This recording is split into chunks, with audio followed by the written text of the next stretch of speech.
Hi friends, உங்கள் ஸ்நேகிதியோட இந்த வீடியோவில் நம்ம பார்க்க போகிறது ஒரு சூப்பரான ரொம்பவே வித்தியாசமான ஒரு அடை. இவ்வளோ டேஸ்டான ஒரு அடையை நீங்கள் சாப்பிட்ருக்கவே மாட்டீங்க. இந்த அடையோட ஸ்பெஷாலிட்டி என்னென்னா, இது தட்டி வேக வைக்கிற அடை. சரி, இப்போ அந்த அடை எப்படி பண்ணுறதுன்றதை பார்க்கலாம்.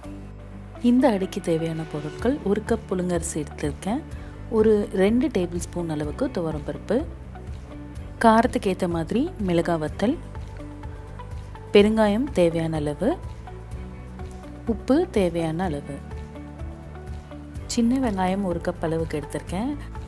இந்த அடைக்கு டேஸ்ட் கொடுக்குறது இந்த சின்ன வெங்காயம் தான்.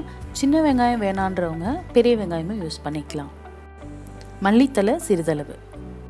இப்போ இந்த அடை செய்கிறதுக்கு புழுங்கலரிசியும் தோரம்பருப்பையும் ஒரு 2 மணி நேரம் ஊற வச்சுருக்கேன். இப்போ இந்த அரிசியும் தோரம்பருப்பும் ஊறினதும் தண்ணியை ஃபுல்லாக வடிகட்டிட்டு நல்லா இந்த மாதிரி ட்ரையாக இருக்க மாதிரி எடுத்து வச்சுக்கலாம். இப்போ அதை அப்படியே மிக்சியில் போட்டு அரைக்க போகிறோம். இந்த அரிசி அரைக்கும்போது தண்ணி ஊற்றக்கூடாது, ட்ரையாக தான் அரைக்கணும். இதோட தேவையான அளவு மிளகாய் வத்தல், உப்பு, பெருங்காயம் எல்லாம் சேர்த்துட்டு மிக்சியில் போட்டு அரைச்சி எடுத்துக்கலாம். இங்கே பாருங்கள், இந்த மாதிரி அரைச்சி எடுத்துக்கணும். இந்த மாவு இனிஷியலாக ட்ரையாக தான் இருக்கும். நம்ம வெங்காயம் நறுக்கி போடும்போது அதில் உள்ள தண்ணியே இதுக்கு போதுமானது. அப்போ தான் இந்த மாவை நம்ம தட்டுறதுக்கு சரியான பதத்தில் இருக்கும்.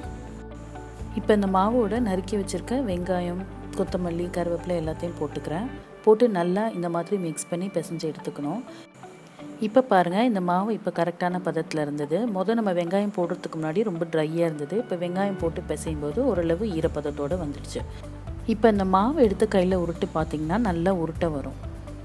இப்போ இந்த மாவை தட்டுறதுக்கு ஒரு பாலித்தீன் ஷீட்லேயோ இல்லை பால் கவர்லேயோ எண்ணெய் தடவி வச்சுக்கோங்க.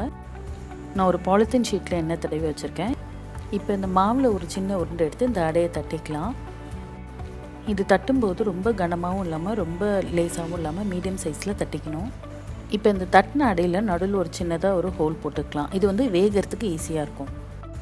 இதை ஒரு வானலியில் போட்டு தான் வேக வைக்க போகிறேன். நான் வானலி காய வச்சுருக்கேன். இப்போ அதில் போட்டுட்டு நல்ல தேவையான அளவு எண்ணெய் ஊற்றணும். இதுக்கு கொஞ்சம் நிறையா எண்ணெய் ஊற்றினா தான் அது நல்லா கிறிஸ்பியாக வெந்து வரும்.